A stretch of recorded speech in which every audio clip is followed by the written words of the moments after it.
21 જાન્યુઆરીની મોડી રાત્રે અમદાવાદના જજીસ બંગલો રોડ પર આવેલા એનઆરઆઈ ટાવરમાં કોંગ્રેસના દિગ્ગજ નેતા એવા શક્તિસિંહ ગોહિલના ભત્રીજા યશરાજસિંહે પોતાની પત્નીને ગોળી મારી દીધી અને બાદમાં પોતે પણ ગોળી મારીને આપઘાત કરી લીધો।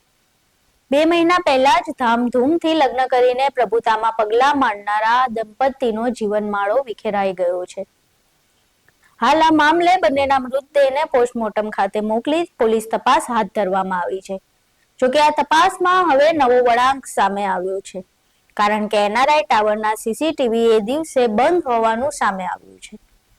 નમસ્કાર, તમે જોઈ રહ્યા છો ચક્રવાત ન્યૂઝ। હું આપની સાથે હેમલ।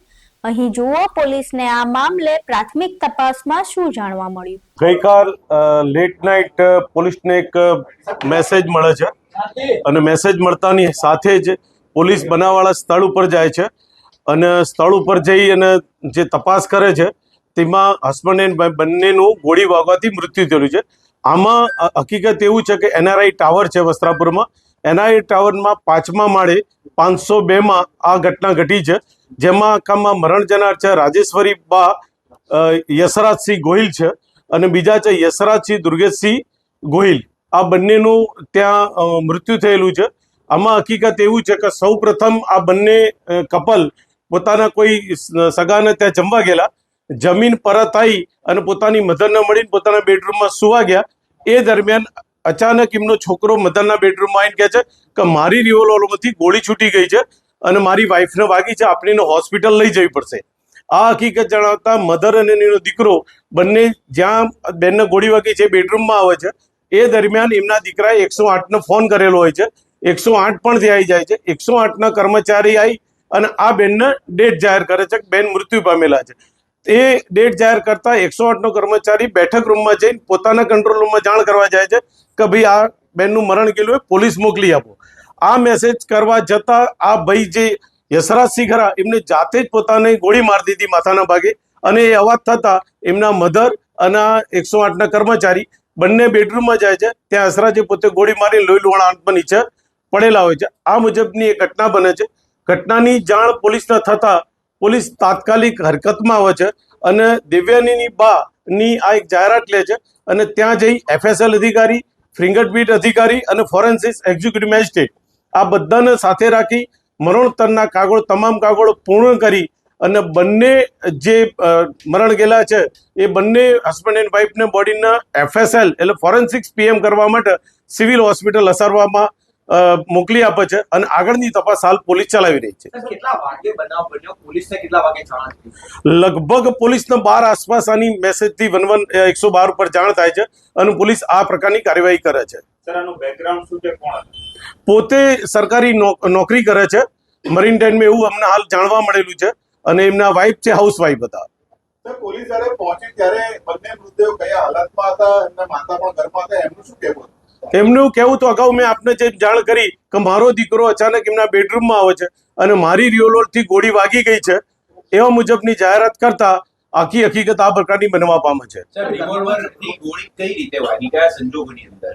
હવે એ તપાસનો વિષય છે કે રિવોલ્વરમાંથી એમની મધર એવું કહે છે કે મારા દીકરાએ મને જાણ કરી કે રિવોલ્વરમાંથી ગોળી છૂટી ગઈ છે અને મારી વાઈફને વાગી છે અને એને હોસ્પિટલ લઈ જવી પડશે, એટલે 108ને પણ જાણ કરે છે અને 108 આવે છે। મીનવાઇલ એ પોતે પણ ગોળી મારી અને પોતાનું જીવન ટૂંકાવી દે છે। હત્યા છે કે આત્મહત્યા, એ પોલીસને કઈ રીતે તપાસ આખી કરવામાં આવશે, કઈ રીતે બહાર આવી શકે? આ હકીકતની જાણવા સારું જ અમે એફએનસીસ પીએમ માટે ફોરેન્સિક પીએમ માટે લઈ ગયા છીએ ડેડ બોડીને અને પીએમ નોટ આવ્યા પછી આગળની હકીકત ઉજાગર થશે કે ગોળી કેવી રીતે વાગી હતી, કેટલી ઊંડી વાગી છે, કેવા એંગલથી વાગી છે। આ બધા જ પ્રશ્નોનો જવાબ પીએમ નોટ આવ્યા પછી આપણને મળશે। પ્રાથમિક તપાસમાં રિવોલ્વર લાયસન્સ વાળી છે એવું એમના સગાવાલાને જાણવા મળેલું છે, પણ તપાસના અંતે રિવોલ્વર પણ આપણે જમા લીધી છે અને આપણે એફએસએલમાં મોકલી અને આગળની વિગતવારની તમામ પહેલુઓને સાથે રાખી તમામ વસ્તુઓને નજરમાં રાખી અને આગળની તપાસ અમે ચલાવી રહ્યા છીએ। બનાવ પહેલા ઘરમાં કોઈ ઝઘડો, અવાજ, કોઈ હકીકત સામે આવી છે? પરિવારના ત્યાં જમવા ગયા હતા, ત્યાં કોઈ માથાકૂટ થયું, ઘરે આવ્યા, એ સંજોગોમાં વચ્ચે શું બન્યું? આસપાસના લોકો નિવેદન, આસપાસના રાતનો સમય હતો, વોચમેનો હતા, બંને વોચમેન એને પૂછતા કે લોકો આયા છે, એ લોકો પછી આવીને ફરતી પાછા જ્યુસ પીધો છે। બિલકુલ યંગ કપલ હોવાથી એકલું રાજી ખુશીથી બંનેને પૂછતા એવો એમના ફ્લેટમાં ગયેલા છે। ઘટના સમયે પણ સુસાઇડ કર્યું ત્યારે 108 ની હાજર હતી ત્યારે સુસાઇડ કર્યું છે. ઘટના બની ત્યારે એમના મધર હાજર હતા. જે રૂમમાં ઘટના બની ત્યાં તો હસબન્ડ એન્ડ વાઇફ બે એકલા જ હતા. બાજુના રૂમમાં એમના મધર સૂતા હતા અને મધરના દીકરાએ જઈને જાણ કરી યશરાજસિંહે કે મારી રિવોલ્વરમાંથી ગોળી છૂટી ગઈ છે ને એને વાગી છે ને આપણે હોસ્પિટલમાં લઈ જવાની છે. જ્યારે બીના બને છે, જ્યારે વારદાત ઘટે છે ત્યારે હસબન્ડ એન્ડ વાઇફ ને એની મધર બાજુના રૂમમાં હાજર હતા, બાકી બીજું કોઈ હાજર નહોતું.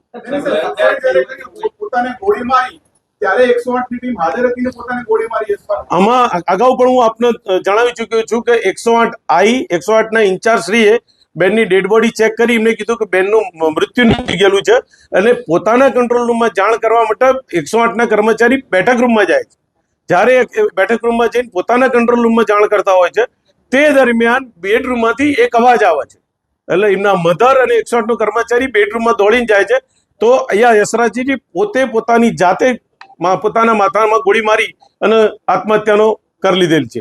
કુલ કેટલા રાઉન્ડ ફાયરિંગ થયું?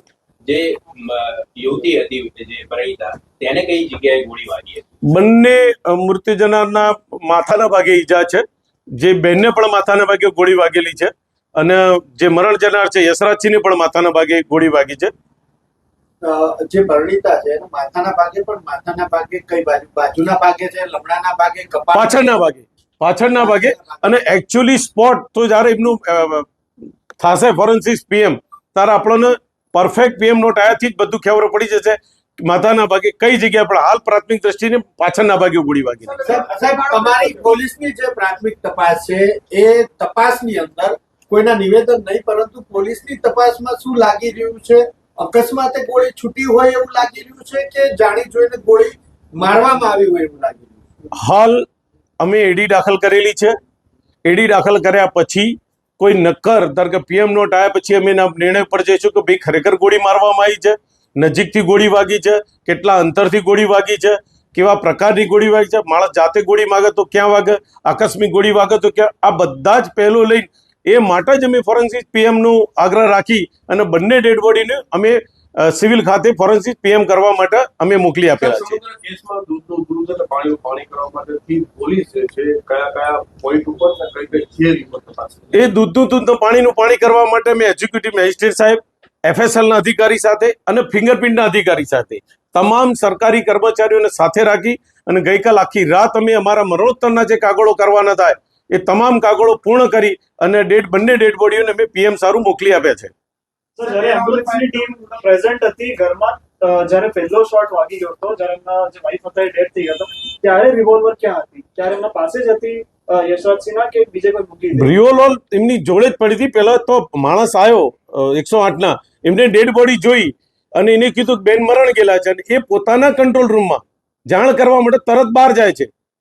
રિવોલ્વર ક્યાં પડી હતી, કઈ જગ્યાએ પડી હતી એ એક તપાસનો વિષય છે. કારણ કે એને કાલ રાત્રે પૂછપરછ કરી એટલે એ માણસ પ્રાઇવેટ એક જ માણસ છે, પોતે પણ એટલો બધો ગભરાઈ ગયેલો હતો કે સાહેબ આ બીના બની છે, હું અંદર ગયો, બેનના મૃત્યુ જાહેર કર્યા, હું મારા કંટ્રોલ રૂમમાં જાણ કરવા માટે બેઠક રૂમમાં આવું છું ને દરમિયાન બીજો અવાજ થાય. હવે આ મામલે નવા વળાંક સામે આવ્યા છે, કારણ કે સૂત્રો પાસેથી જે માહિતી મળી તે મુજબ પોલીસ તપાસમાં યશરાજસિંહના ઘરના સીસીટીવી બંધ હાલતમાં હતા.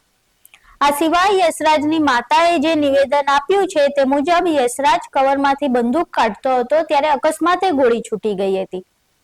ત્યારે અહીં પ્રશ્ન એ ઉભો થાય છે કે અકસ્માતે છૂટેલી ગોળી સીધી માથા પર જઈને કેવી રીતે વાગી શકે? આ મામલે પોલીસને કુલ 4 ગોળી મળી છે. 2 ગોળી મૃતકોના શરીરમાંથી અને 2 ગોળી બંદૂકમાં હતી. એવામાં પોલીસ એ મામલે પણ તપાસ કરી રહી છે કે શું આ બંદૂકમાં 4 જ ગોળી હતી કે આમાં અન્ય કોઈ ગોળી પણ હતી અને તેનો ઉપયોગ પણ કરવામાં આવ્યો છે. આ મામલે બંને દંપતી વચ્ચે ઝઘડો થયો હોવાની પણ એક થિયરી સામે આવી હતી. એવામાં પોલીસ હવે આ થિયરીમાં પણ તપાસ કરી રહી છે.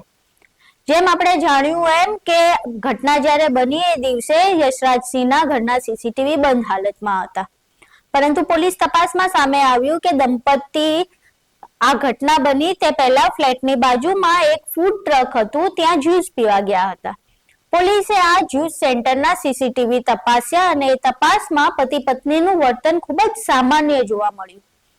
પોલીસને આ તપાસમાં ઝઘડાનું કોઈ એંગલ દેખાતું નથી, કારણ કે જ્યુસ પીતા દરમિયાન દંપતીનું વર્તન ખૂબ જ સામાન્ય છે, જે કોઈ પણ ઝઘડાના એંગલ તરફ ઈશારો કરતું નથી.